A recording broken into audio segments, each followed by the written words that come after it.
ഭരണവിരുദ്ധ വികാരമുണ്ടെന്നും മുന്നണിയിൽ ഐക്യമുണ്ടെന്നും തെളിയിക്കാൻ നിലമ്പൂർ വിജയത്തിലൂടെ യുഡിഎഫിനായി. PV അൻവറിന്റെ സമ്മർദ്ദത്തിന് വഴങ്ങാതെ നേടിയ വിജയം പ്രതിപക്ഷ നേതാവ് VD സതീശന്റെ രാഷ്ട്രീയ ഗ്രാഫ് ഉയർത്തുന്നത് കൂടിയാണ്.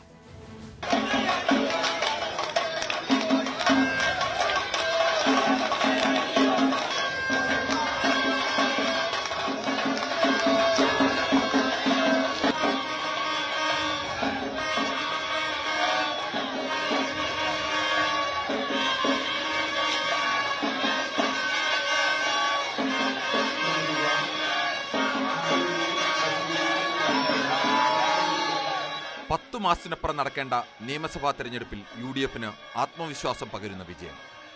UDF കെട്ടുറപ്പും ഐക്യവും തെളിയിക്കാനായ വിജയം. രണ്ടാം ഇടതു ഭരണകാലത്ത് നടന്ന 5 ഉപതെരഞ്ഞെടുപ്പുകളിൽ UDFന്റെ 3 ജയവും സിറ്റിംഗ് സീറ്റുകളിലായിരുന്നു.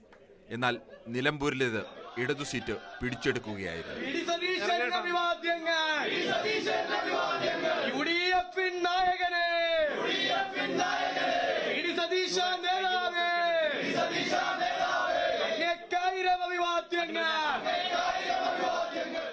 പറഞ്ഞാൽ നിലമ്പൂരിലെ രാഷ്ട്രീയ വിജയമാണ്. ഐക്യ ജനാധിപത്യ UDFന്റെ രാഷ്ട്രീയ വിജയമാണ്. ഇത് നിലമ്പൂരിലെ ജനങ്ങളുടെ മാത്രം അഭിപ്രായമായിട്ടല്ല, ഇത് കേരളത്തിലെ മുഴുവൻ ജനങ്ങളുടെയും ഒരു അഭിപ്രായത്തിൻ്റെ പ്രതിഫലനമാണ് നിലമ്പൂരിലെ ഈ തെരഞ്ഞെടുപ്പിൻ്റെ റിസൾട്ട് നമുക്ക് തരുന്നത്. കാരണം ഒരു ഭരണവിരുദ്ധ വികാരം എല്ലായിടത്തുമുണ്ട്. നിലമ്പൂർ മാത്രമല്ല, കേരളത്തിന് ഒന്നടക്കമുണ്ട്. അപ്പോൾ UDF പറഞ്ഞത് തന്നെയാണ്. വളരെ രാഷ്ട്രീയമായ കാര്യങ്ങളാണ് UDF പറഞ്ഞത്. ജനങ്ങളത് അംഗീകരിച്ചു. നിലമ്പൂർ ഞങ്ങൾ രാഷ്ട്രീയം മാത്രമേ പറഞ്ഞുള്ളൂ. അവിടെ മറ്റ് പലതും പറഞ്ഞ് അവിടെ വോട്ട് തട്ടിയെടുക്കാൻ ശ്രമിക്കുകയുണ്ടായി. അത്തരം ദുഷ്പ്രചരണങ്ങൾക്കൊന്നും അവിടെ വിലയില്ലാതായിരിക്കുകയാണ്. സമ്മർദ്ദങ്ങൾക്ക് വഴങ്ങുന്ന പതിവ് ശീലം വിട്ട PV അൻവറിന്റെ വെല്ലുവിളി UDF തള്ളിയ തെരഞ്ഞെടുപ്പ് കൂടിയായിരുന്നു ഇത്. അൻവറിനെ കൂട്ടിയാൽ ജയം ഉറപ്പെന്നും ഇല്ലെങ്കിൽ ജയത്തിനും പരാജയത്തിനും തുല്യ സാധ്യതയെന്നും വിലയിരുത്തിയ ഘട്ടത്തിലാണ് അൻവറിനെ UDF തള്ളിയതെന്നോർക്കണം. വെല്ലുവിളികൾക്ക് വഴങ്ങില്ലെന്ന പ്രതിപക്ഷ നേതാവ് VD സതീശന്റെ സാഹസിക നിലപാടിനുള്ള അംഗീകാരം കൂടിയായി 10,000 കടന്ന ഭൂരിപക്ഷം. നിലമ്പൂരിലെ ജനങ്ങൾ കേരളത്തെ മുഴുവൻ പ്രതിനിധാനം ചെയ്താണ് ഈ വോട്ട് രേഖപ്പെടുത്തിയത്. കേരളത്തിൽ 9 വർഷക്കാലമായി അധികാരത്തിലിരിക്കുന്ന പിണറായി സർക്കാരിനെ ജനങ്ങളുടെ മനസാക്ഷിയുടെ കോടതിയിൽ വിചാരണ ചെയ്യുന്ന തെരഞ്ഞെടുപ്പാണിതെന്നാണ് UDF നേരത്തെ പ്രഖ്യാപിച്ചത്. കഴിഞ്ഞ പ്രാവശ്യം 2700 വോട്ടിനാണ് ഞങ്ങൾക്ക് ആ സീറ്റ് നഷ്ടപ്പെട്ടത്. ആ സീറ്റ് 11,000-ലധികം, ഏകദേശം 12,000-ഓളം വോട്ടിൻ്റെ വ്യത്യാസത്തിലാണ് ഞങ്ങൾ തിരിച്ചു പിടിച്ചത്. 5 ഇരട്ടി വോട്ടാണ്. ഇപ്പോൾ ഞങ്ങളുടെ വോട്ടൊന്നും പോയിട്ടില്ല. LDFന്റെ 16,000 വോട്ടാണ് LDFന് നഷ്ടപ്പെട്ടിരിക്കുന്നത്. ഇത് യഥാർത്ഥത്തിൽ ടീം UDFന്റെ വിജയമാണ്. ഞങ്ങൾ നിലമ്പൂരിലെ ജനങ്ങൾക്കൊരു വാക്ക് കൊടുത്തിട്ടുണ്ടായിരുന്നു. നിങ്ങൾ ഉജ്ജ്വലമായ വിജയം ആര്യാടൻ ഷൗക്കത്തിന് നൽകിയാൽ ഞങ്ങൾ തിരിച്ചുള്ള വാക്ക് 100-ലധികം സീറ്റുമായി കൊടുങ്കാറ്റ് പോലെ കേരളത്തിൽ UDF അധികാരത്തിൽ വരുമെന്ന്. ആ വാക്ക് പാലിക്കാൻ UDF നേതൃത്വം പ്രതിജ്ഞാബദ്ധമാണ്. ജമാഅത്തെ ഇസ്ലാമി പിന്തുണയുയർത്തി മുസ്ലിം വോട്ട് ഭിന്നിപ്പിക്കാനുള്ള ഇടതു ശ്രമത്തെ അതിജീവിക്കാനായി എന്നതും UDFന് ആത്മവിശ്വാസം പകരുന്നതാണ്. മലബാറിൽ മുസ്ലിം വോട്ടിൽ മുസ്ലിം ലീഗിനുള്ള ആധിപത്യം തെളിയിക്കാനുമായി. UDFന്റെ പരമ്പരാഗത ക്രൈസ്തവ വോട്ട് ബാങ്കിലേക്ക് കടന്നു കയറാനുള്ള BJP ശ്രമത്തെയും ചെറുക്കാനായി. ക്രൈസ്തവ വിഭാഗത്തിൽ നിന്നുള്ള BJP സ്ഥാനാർത്ഥിയുടെ 10,000-ൽ താഴ്ന്ന വോട്ട് കണക്ക് ഇതിനു തെളിവാണ്. UDF കൺവീനർ സ്ഥാനമേറ്റെടുത്ത ശേഷം അടൂർ പ്രകാശിനും KPCC അധ്യക്ഷ സ്ഥാനമേറ്റെടുത്ത ശേഷം സണ്ണി ജോസഫിനും നേരിടേണ്ടി വന്ന ആദ്യ പരീക്ഷണത്തിൽ തന്നെ വിജയിക്കാനായെന്നത് ഇരുവർക്കും നേട്ടമായി അവകാശപ്പെടാം. നിലമ്പൂർ ജയത്തിന്റെ ആത്മവിശ്വാസവും ആവേശവും നിലനിർത്തി അടുത്ത തദ്ദേശ തെരഞ്ഞെടുപ്പും നിയമസഭാ തെരഞ്ഞെടുപ്പും നേരിടുക എന്നതാണ് ഇനി UDFന് മുന്നിലെ വെല്ലുവിളി. Political desk, news 18. അടുത്തത് അൻവർ ഇഫക്റ്റ്. ഇടത് വലത് മുന്നണികളുടെ കണക്കുകൂട്ടലിനപ്പുറത്തേക്കായിരുന്നു നിലമ്പൂരിലെ അൻവർ എഫക്ട്. LDFന്റെയും UDFന്റെയും വോട്ട് പിളർത്തിയായിരുന്നു നിലമ്പൂരിൽ അൻവർ മുന്നേറിയത്.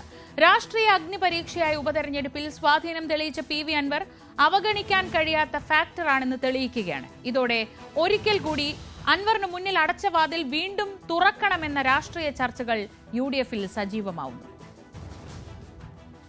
LDFന്റെയും UDFന്റെയും വോട്ട് ബാങ്കുകളിൽ വിള്ളലുണ്ടാക്കി നിലമ്പൂരിൽ PV അൻവർ നേടിയത് 19,760 വോട്ട്. ഭരണവിരുദ്ധ വികാര വോട്ടുകൾ പിളർത്തി റെക്കോർഡ് ഭൂരിപക്ഷമെന്ന UDFന്റെ സ്വപ്നം തകർത്തു. അടിയുറച്ച കോട്ടകളിലും ചോർച്ചയുണ്ടാകാമെന്ന പാഠം ഇടത് കേന്ദ്രങ്ങളെയും പഠിപ്പിച്ചു. അൻവറിന്റെ മികച്ച മുന്നേറ്റം പുതിയ രാഷ്ട്രീയ ചർച്ചകൾക്കും തിരികൊളുത്തി കഴിഞ്ഞു. പിണറായിസത്തിനെതിരെ പോർമുഖം തുറന്ന് LDF വിട്ട അൻവറിനെ മുന്നണിയിലെടുക്കാത്തതിൽ കോൺഗ്രസിനുള്ളിലും മുസ്ലിം ലീഗിലും നേരത്തെ തന്നെ അതൃപ്തിയുണ്ട്. പുതിയ വോട്ടുകണക്കുകൾ അൻവറിന്റെ മുന്നണി പ്രവേശന ചർച്ചകളുടെ താപം കൂട്ടും. PV അൻവറിന്റെ മുന്നണി പ്രവേശനം സംബന്ധിച്ച ചോദ്യത്തിന് പ്രതിപക്ഷ നേതാവിന്റെ പ്രതികരണം ഇങ്ങനെ: നോ കമന്റ്സ്. ഞാനൊന്നും ആരോടും പറയില്ല. ഞാൻ ഇതുവരെ നിങ്ങളോട് ചോദിച്ചു, ഞാൻ ഇതുവരെ ആരെങ്കിലും കുറിച്ച് മോശമായിട്ട് പറയുന്നുണ്ടോ? ഒരക്ഷരം ഞാൻ ഒന്നും പറഞ്ഞിട്ടില്ല. ഇപ്പോഴും ഞാൻ പറയുന്നു, ഞങ്ങൾക്ക് ഇത് പൊളിറ്റിക്കലാണ്. പക്ഷേ അൻവറിന് വാതിൽ തുറക്കണമെന്ന അഭിപ്രായം കോൺഗ്രസിനുള്ളിൽ ഉയരുമെന്ന സൂചനയാണ് മറ്റ് നേതാക്കളുടെ പ്രതികരണങ്ങളിൽ. ഈ അൻവർ ഒരു ഫാക്ടറായി അവിടെ ശക്തമായ ഫാക്ടറല്ല, ചെറിയൊരു ഫാക്ടറാണ്. അദ്ദേഹത്തിന് കോണ്ടാക്ട് ഉണ്ട്, അദ്ദേഹത്തിന് കുറച്ച് ആളുകളുമായിട്ട് ബന്ധമുണ്ടെന്ന് ഇപ്പം ജനങ്ങളെ വോട്ടിലൂടെ തെളിയിച്ചു. ഞാൻ അൻവറെ കൂടെ കൂട്ടാൻ വേണ്ടി എല്ലാ ശ്രമവും നടത്തിയ ഒരാളാണ്. കുഞ്ഞാലിക്കുട്ടിയും ഞാനും അതിനുവേണ്ടി അവസാനം വരെ KPCC പ്രസിഡന്റും പ്രതിപക്ഷ നേതാവുമായി അവരുമായി സംസാരിച്ച് അതിന്റെ ശ്രമം നടത്തിയ ആളാണ്. പക്ഷെ അത് നടന്നില്ല. നടന്നിരുന്നെങ്കിൽ വലിയ ഭൂരിപക്ഷം ഉണ്ടായേനെ. ഇനി സ്വരം കടുപ്പിക്കുമെന്ന സൂചനയാണ് PV അൻവറും നൽകുന്നത്. നമ്മൾ പിണറായിസത്തിനെതിരെയുള്ള വോട്ടാണ് പിടിച്ചുകൊണ്ടിരിക്കുന്നത്.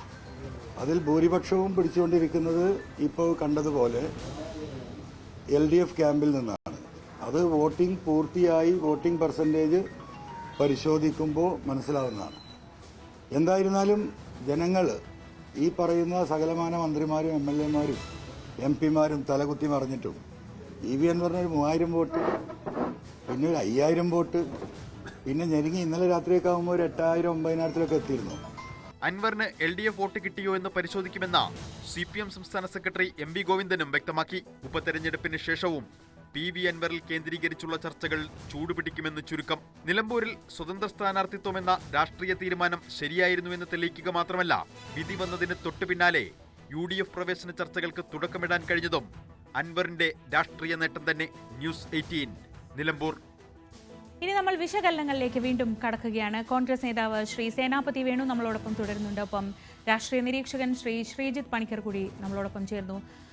Good evening Sreejith. ഈ ഒരു ദിവസം അവസാനിക്കാറാകുമ്പോൾ എന്തൊക്കെ ഫാക്ടർ കൃത്യമായി നിലമ്പൂരിൽ ഫലിച്ചു എന്നതാണ് എത്തുന്ന ഒരു വിശകലനം? കാരണം ഇപ്പോൾ തന്നെ നമ്മൾ ഈ കേട്ട റിപ്പോർട്ടുകൾ വെച്ച് നോക്കുകയാണെങ്കിൽ തന്നെ പലരും പലതും പറയുന്നു. അതിൽ LDF-ന്റെ വോട്ട് പോയതാണോ, അതോ അൻവറിന് കിട്ടിയ വോട്ട് മതമൗലികവാദികളുടെയും അതുപോലെ കർശനമായ നിലപാടെടുക്കുന്ന ആര്യാടൻ ഷൗക്കത്തിനെ എതിർക്കുന്നവരുടെ വോട്ടാണോ കിട്ടിയത് എന്നൊക്കെയുള്ള ചർച്ചകൾ സജീവമാണ്. എന്താണ് ശ്രീജിത്തിന്റെ നിരീക്ഷണം? Good evening.